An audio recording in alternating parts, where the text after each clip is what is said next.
زه اکثر د سپین ږیرو سره دا مجلس ماله سخت خوند راکوي او ناست هم مزه د مشرانو سره کوي چې سړی ترې څه تجربه یې زده کړي، سړی ترې سړیتوب یې زده کړي، سړی ترې معلومات واخلي.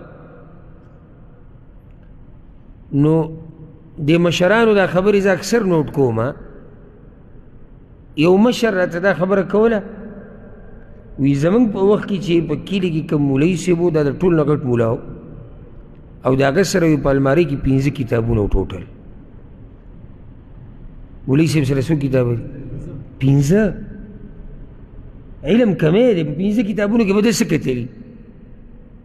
او که مسله به د 15 کتابونو نه بهر راله، بیا به مولوي صاحب غریب سو هغه به ګډوډ و. تاسو زما کیسه کړې وه که نه؟ یو کس وي مولوي صاحب پسې لاړ چې لکه زمونږ پلار مړ شو، دومره جیداد دی چې دې کې به زمونږ د دې خور مثال د هغې نوم زینب دی یا فاطمه دی، چې دې به پکې حصه رسي، څومره حصه رسي؟ او ته یې سبا یا غریب ټوله شپه د کتابونه کتلي یو څو سره پراته. سبا له ورته بیا ویلې خفه نه شي، خو د زینب ما څه برخه او د فاطمې ما څه برخه ونه مونده کتابونو کې، د هغه په دې نوم پسې ګرځېدو چې داسې به په کتاب کې راغلي چې د زینب په دومره برخه وي.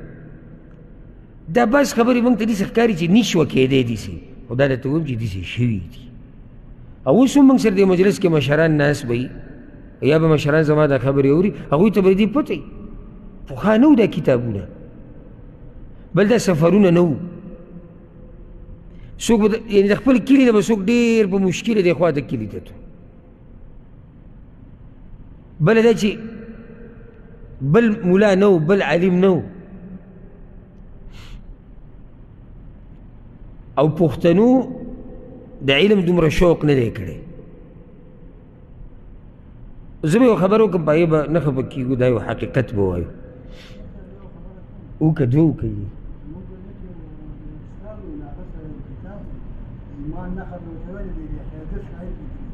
چا لیکلی و؟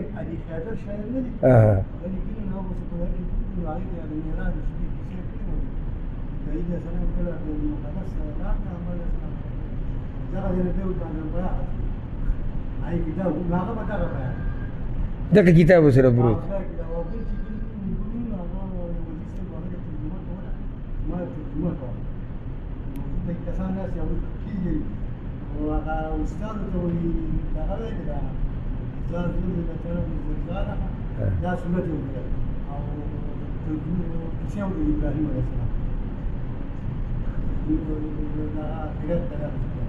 ها د سورة الزلزال تفسیر کې د ابراهیم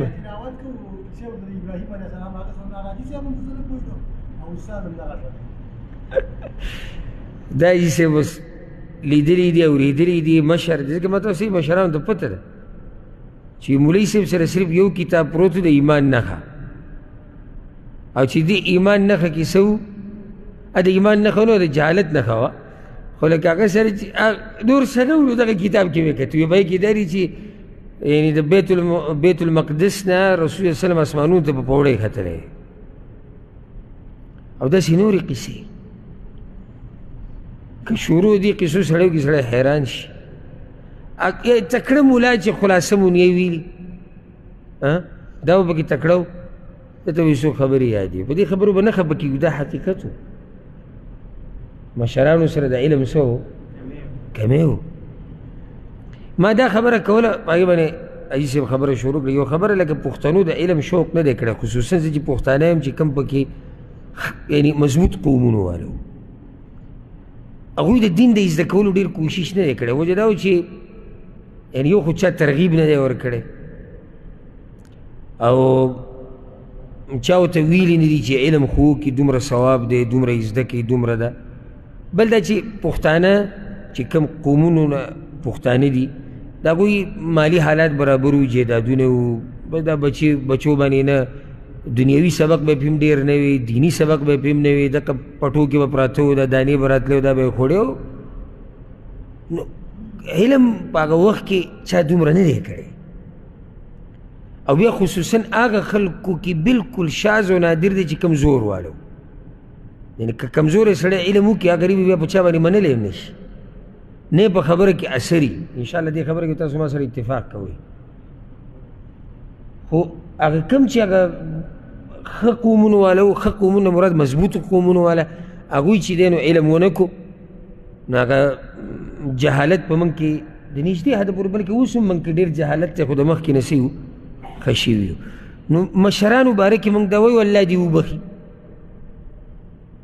الله دې وبخي. هغه غریبانو سره علم نه و او مخې ته د داسې مولیان ناستو لکه اوس حاجي صاحب وایي چې دغه ملګري سورة الزلزال د مولوي صاحب نه وي چې ما ته د دې ترجمه وکړه، نو آیت به د سورة الزلزال وي، قصه به د ابراهیم علیه السلام کوله. نو لګیا یو ځای کې دی قصه د بل ځای روانه ده. ما ته زمونږ چې کوم کلیوال مشران دي به وکړي راته یو دا قصه کوله چې زمونږ په وخت کې مولوي صاحب به اکثر د جمعې په خطبه کې د لیلا مجنون قصه کوله. د لیلا مجنون دا قصه به هغه چې راواغسته او دا خلک به ورته نشه پراته وو. هغه لیلا مجنون قصه موږ ته صحیح نه ده رارسېدلې، هغې کې به اکثر دروغ دي. نو وی مجنون راولګېد د لیلا په زنګون، او دې قصې ته به اوده کېږي ته نه نشه به ورته دی. وی مجنون د لیلا په زنګون باندې سر کېښود، دا جمعې په خطبه کې او اوده شو، چې زنګون باندې سر کېښود اوده شو، نو 100 کاله اوده پروت و. څو کاله اوده؟